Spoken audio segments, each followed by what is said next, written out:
Okey, baik. Assalamualaikum warahmatullahi. Hari ini kita akan bercakap pasal isu yang agak panas. Okey, tapi aku tak nak bercakap bukan pasal isu tu.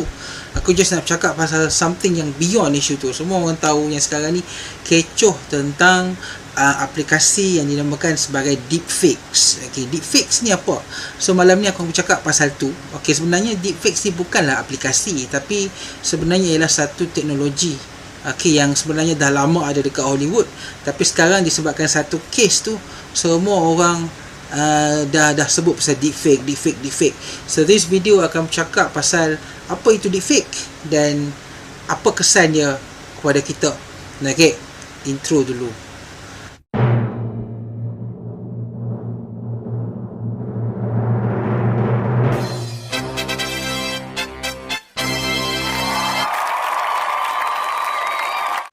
Okey, baik. Okey, ramai orang sekarang sebut pasal deepfakes. Okey, deepfakes ni sebenarnya bukan apps. Okey, kita nak kata, oh, siapa pencipta deepfakes? No. Tidak ada orang yang claim dia ialah yang mencipta deepfake. Okey, sebab deepfake ni hanyalah satu istilah yang digunakan untuk gambarkan bahawa kita ambil muka someone else dan kita letak dekat muka someone else. Aku sekarang ni aku tunjuklah dekat wiki. Senang nak explain sebab kadang-kadang kalau aku cerita dalam bahasa aku mungkin ada yang gagal nak faham. Okey, deepfakes ni apa dia? Kalau ikut wiki ialah synthetic media in which a person existing image replace with someone else likeness. Maksudnya ialah kita ambil badan orang lain, berlakon seperti orang yang mana kita nak deepfake. Let's say kita nak portraykan P. Ramlee, for example. P. Ramlee kita tahu dah tak ada, tapi we want to recreate him, mungkin for a movie kan. Jadi kita cari orang yang berbadan sama dengan P. Ramlee, muka yang lebih kurang, lepas tu menggunakan teknologi CGI AI ni, muka P. Ramlee itu boleh dimasukkan dekat kita punya muka pelakon tu, dan kita boleh dapat satu movie yang seakan-akan P. Ramlee yang berlakon, tapi sebenarnya tak. Okey, teknologi ni sebenarnya dah lama dah dipakai dekat Hollywood, tapi sekarang ini dalam beberapa tahun ini barulah teknologi tu seakan-akan menjadi bahan bualan, sebab ianya dah tersebar dan boleh digunakan oleh masyarakat biasa. Dulunya deepfakes punya teknologi ni lebih boleh dikatakan sebagai satu teknologi CGI, visual effects, yang mana digunakan untuk filem. Okey, maksudnya untuk ciptakan replacement dengan meletakkan muka seseorang dekat sesuatu badan aktor tu memang sangat-sangat susah. Okey, kalau kita tengok antara filem-filem yang menggunakan teknologi deepfakes ni ialah, kalau kita ingat filem Gladiator. Okey, filem Gladiator. Dalam filem Gladiator, lakonan siapa? Russell Crowe. Okey, Russell Crowe. Dekat sini pelakon yang menyertai, yang menjadi barisan pelakon Gladiator ni, iaitu Oliver Reed, meninggal dunia. Okey, meninggal dunia ketika dia sedang berlakon. Okey, jadi banyak babak-babak yang tak dapat nak disiapkan. Jadi apa yang berlaku ialah, kalau kita tengok dekat sini ialah diorang menggunakan teknologi yang mana menggabungkan badan orang lain yang hampir sama dengan Oliver Reed punya badan, dan kemudiannya muka Oliver Reed yang bercakap tu diletakkan dekat situ, dekat muka tersebut, dan kemudiannya jadilah satu babak yang nampak seperti Oliver Reed yang berlakon, tetapi sebenarnya tidak. Okey, so itu ialah the creative way untuk macam buat watak-watak, dan macam yalah kan, kadang-kadang kematian ni kita tak tahu bila, dan bila aktor mati, perjalanan watak tu perlu dihabiskan. Jadi itulah yang berlaku kepada filem Gladiator, di mana watak Oliver Reed ni meninggal dunia, bukan watak, pelakon Oliver Reed meninggal dunia, dan kemudiannya diorang terpaksa habiskan dengan cara meletakkan muka seseorang itu di atas muka Oliver Reed itu, dekat muka someone else, untuk menghabiskan watak dia. Ini aku ambil daripada artikel dekat Lupa. Yes, dia ada cerita dekat sini, tapi ketika itu teknologi ini tidaklah dipanggil sebagai deepfake, tapi ini ialah antara deepfake yang terawal digunakan. Benda ni agak kontroversi lah, sebab kita dah macam tidak menghormati orang mati macam itulah kan. Tapi yelah kan, filem tu perlu disiapkan, dan dia orang terpaksa buat macam tu. Okey, Dan kalau kita ingat Tron Legacy pun, okey, Tron Legacy filem Disney juga menggunakan kaedah yang sama. Okey, sebab dalam filem tersebut, kalau kita ingat filem Tron yang awal tu dah lama gila. Jadi Jeff Bridges, okey, ketika Tron Legacy dia dibuat ni memang dah tua kerepot. Jadi memang kalau kita nak recreate balik watak Jeff Bridges tu, takkan kita nak cari pelakon lain. Jadi the only way ialah Disney gunakan teknologi yang sama dan bina watak Jeff Bridges versi muda menggunakan model Jeff Bridges yang asal. So dia orang manage to create Jeff Bridges ni jadi muda semula menggunakan teknologi yang hampir sama. Tapi ketika itu teknologi-teknologi ini hanya dimiliki oleh visual effects house. Maksudnya penggemar, pengguna-pengguna telefon Android ke apa ke tidak menggunakan benda ni sesuka hatilah. So tidak ada masalah apa-apa kan. And kalau kita ingat lagi dalam The Rough One, filem Star Wars spin-off ni pun deepfake punya teknologi digunakan. Sebab apa? Sebab dalam filem tu kan ialah filem yang berlaku sebelum filem pertama Star Wars. Jadi kita tahu dah Carrie Fisher ketika filem Rough One ni dibuat, memang Carrie Fisher dah tua. Jadi it is impossible untuk bawa balik Princess Leia tu ke dalam bentuk asal seperti mana kita tengok dalam filem Star Wars yang pertama. Jadi dia orang gunakan elemen trik deepfake ni juga untuk mengembalikan Princess Leia ni ke dalam filem A Star Wars Story Rough One. So kalau kita tengok dekat sini, memang deepfake ni dah lama dah digunakan dekat dalam industri Hollywood. Cuma sekarang ni mungkin dia orang ada rules lah, sebab some of the actor yang kekal mati akan mati. Maksudnya dia orang tak nak lah terlalu banyak bring back the dead kan. Jadi sebab itulah jarang berlaku. Dan yang paling obvious sekali kita tengok deepfakes ni, yang paling besar sekali ialah di mana pada ketika penggambaran filem Fast and Furious 7 kan. Fast and Furious 7 kita tahu Paul Walker meninggal dunia, dan ketika itu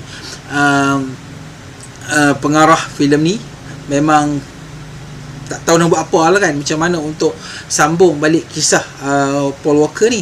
Jadi dia orang ambil adik Paul Walker dan gunakan adik Paul Walker ni untuk replace beberapa babak-babak yang masih belum siap, dan dia orang guna juga konten-konten ataupun baki-baki scene-scene yang masih ada yang belum diterbitkan, dan dia orang gabungkan deepfakes tu dengan beberapa scene, dan jadilah apa yang kita tengok dekat dalam filem Fast and Furious 7.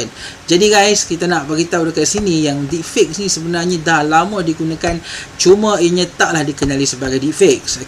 Bahayanya deepfakes ni ialah, bagi ramai yang tak tahu, sebelum tu nak cakap yang deepfakes ni juga pernah adalah satu benda yang sangat digunakan dekat dalam dunia pornografi. So benda ni memang sangat-sangat bahaya. Bukannya aku tengok, tapi sebelum aku buat video ni, aku adalah google sikit untuk fahamkan apa itu deepfake. Dan aku ada baca dekat dalam Google ni yang bahawa deepfake juga digunakan untuk meletakkan muka-muka selebriti Hollywood ke dalam adegan-adegan pornografi, yang rasanya memang sangat-sangat bahaya lah. In case bayangkan kalau kata benda tu berlaku kepada kita, dan ianya sesuatu yang tak dapat nak disangka lah kan. Kalau kita tengok deepfake ni memang sesuatu yang positif, tetapi pada masa yang sama juga ada juga negatif dia. Antara benda yang positif lah pasal deepfake ni ialah satu, kita boleh juga bermain-main dengan muka kita. Bermain-main dengan muka kita apa semua. Kalau dari segi benda tu memang antara benda yang selalu kita gunakan. Contohnya kan, kita guna apps yang dikenali sebagai reface app. Aku rasa semua orang yang ada telefon pernah cuba untuk buat. Apps ni pernah viral kan dulu, di mana kita boleh letakkan muka kita. Kita boleh letak muka kita dekat satu-satu scene lagu, scene filem kan, dan kemudian kita tengok muka kita berada dalam tu. So itu ialah apps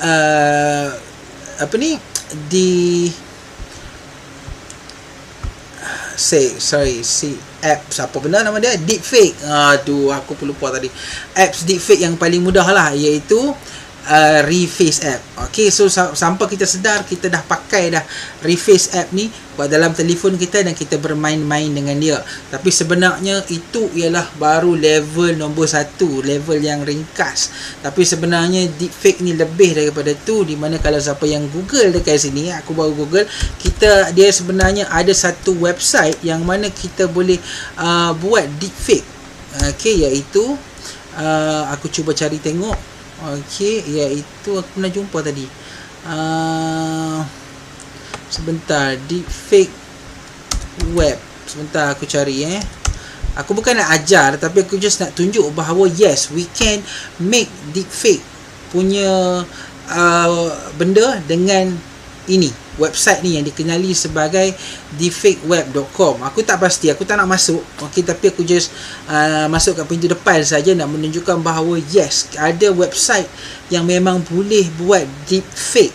Dan kita perlu, aku tak tahu sama ada bayar atau tak, tapi try sendirilah, dan aku tak nak try benda ni.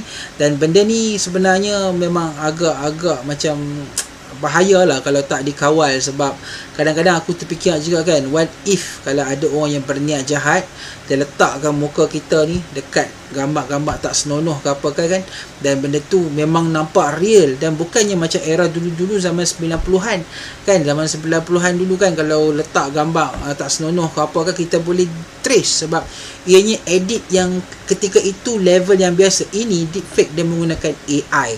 Dulu kita nak edit, takat edit gambar still, gambar pegun, gambar yang memang tak bergerak. Sekarang ni deepfakes ni boleh buat, teknologi ni boleh buat manusia yang bergerak itu di replace dengan orang lain. So itu memang agak-agak bahaya, dan memang rasanya tak tahulah kan, kadang-kadang bila kita tahu pasal deepfake ni, mungkin it is a good way untuk dunia perfilman seperti Hollywood ataupun Malaysia sendiri kan.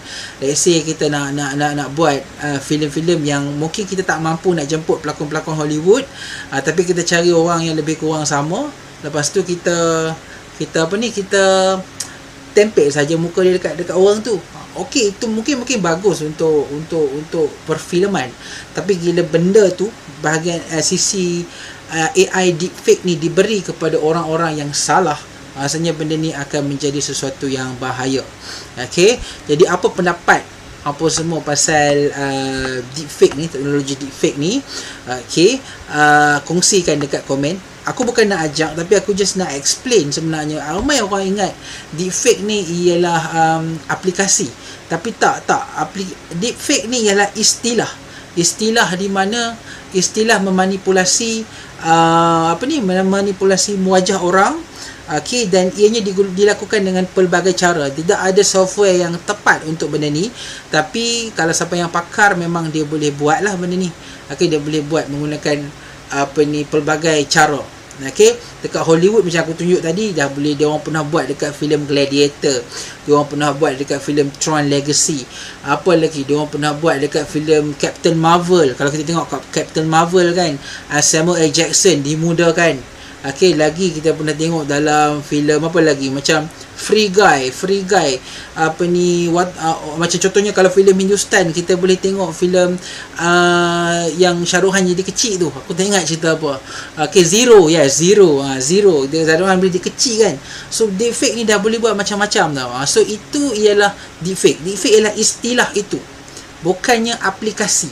So there are no, kalau nak tanya siapa creator deepfake, tak ada. Memang deepfake ni memang adalah idea untuk membuat sesuatu yang macam tu. Okay, so faham, harapnya fahamlah. Video aku ni just ringkas saja untuk nak explain pasal deepfake. Okay, so itu sahaja. Kita jumpa lagi di video-video akan datang. Assalamualaikum.